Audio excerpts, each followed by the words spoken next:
Now let's turn our attention to the cleanup exercise ongoing along the Lagos-Badagry Expressway, where Governor Babajide Sanwo Olu warns traders not to trade on the highway or face the full wrath of the law.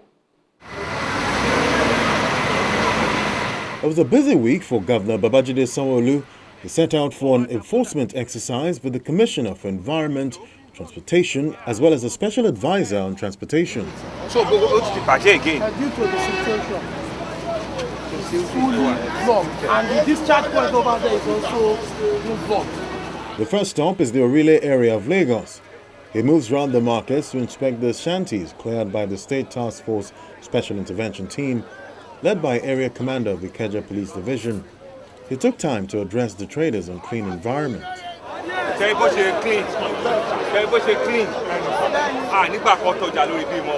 The governor warns traders to stop displaying their goods on the road.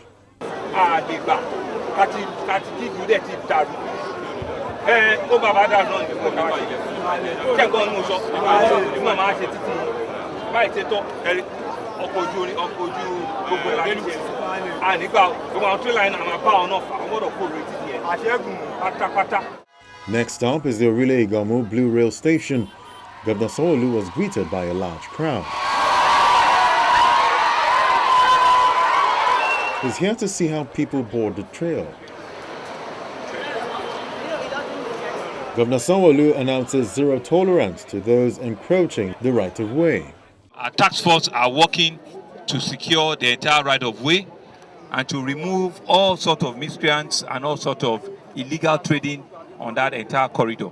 I'm happy with what I saw, and I was able to explain to all of the shop owners and residents around that place. They saw the need for us to do what we're doing, and we also did a stopover at the Orile Gomu train station, which we walked in and we saw that the schedule of the trains, right, will resume later in the evening again, since they do both peak and off-peak. Sorry, both peak in the morning and also peak in the evening. But from what I saw, there's a need. There'll be a need for Lamata to also increase, the peak of the rate of the trains that are applying, the blue line. Taking us, we went all the way to Mile 2, where we saw that all the loops around Mile 2 have been completely cleared, especially on the ones on the right-hand side, right? And information reaching me were that, hitherto containers and trailers usually just, stay there permanently. But we'll be giving them instructions that we're going to wall off the place and keep the entire environment there, clean and tidy for beautification. On the other side, right, there has not been enough extensive clearance, meaning on the journey from Mile 2 all the way back to Orile, the task force have given them notices, right, and from next week, they will do the similar thing that they've done on the right-hand side, they will do it on the left-hand side.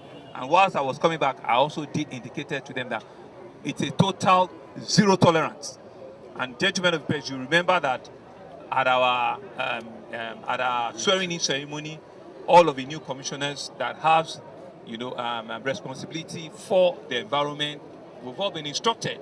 Here we have Special Advisor Transportation, Commissioner Transportation, Commissioner Environment, and Commissioner for Information and Strategy. And this exercise will continue.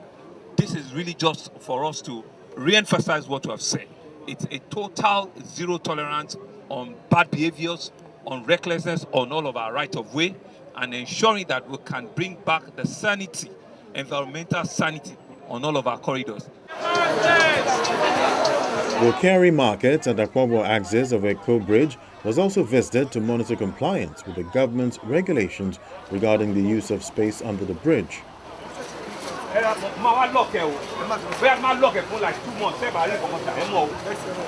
See all these problems.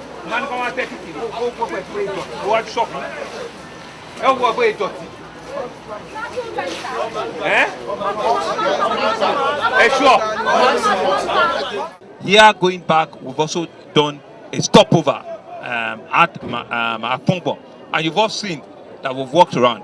We need to do a bit of road cleanup, we need to do a bit of, but we've expressed our displeasure with the level of environmental sanitation in front of all the shops, and they've given me their commitment that henceforth they will make sure that all of the environments are kept clean. We went under the bridge as well to see what is happening under the bridge, given the very unfortunate incident that happened all throughout last year and better part of this year. And we have expressed again that it is zero tolerance under the bridges. The only things that are meant to be there are parking. We can allow for parking and little trading. People that are selling granite, and they can stay there. But anybody that is doing anything that has to do with electricity, that has to do with welding, that has to do with any mechanical form, will not be tolerated under any of our bridges. So that's all we've done. And we've also seen around here that our various yellow bus drivers, they need to also comport themselves. They need to be able to organize themselves and stay within the parking garages that have been allocated, for them. Here we are the ones at Akongbo, and they are well behaved. They are here under their parking lot, and I'm hoping that they will keep this sanity all throughout the day. They are here now, and we're hoping that we've instructed them that later part of the day they are not meant to leave, their garages to places where they are not, supposed to do. I'll be consulting with the Ministry of Environment to see, this is the policy, to see if it's possible for us to reintroduce the weekly, or the monthly environmental service, so that we can bring back the sanity, of a livable city. The Lagos State Environmental Sanitation Enforcement Agency have been asked to continue the cleanup exercise across the state for easy movement and protection of public facilities.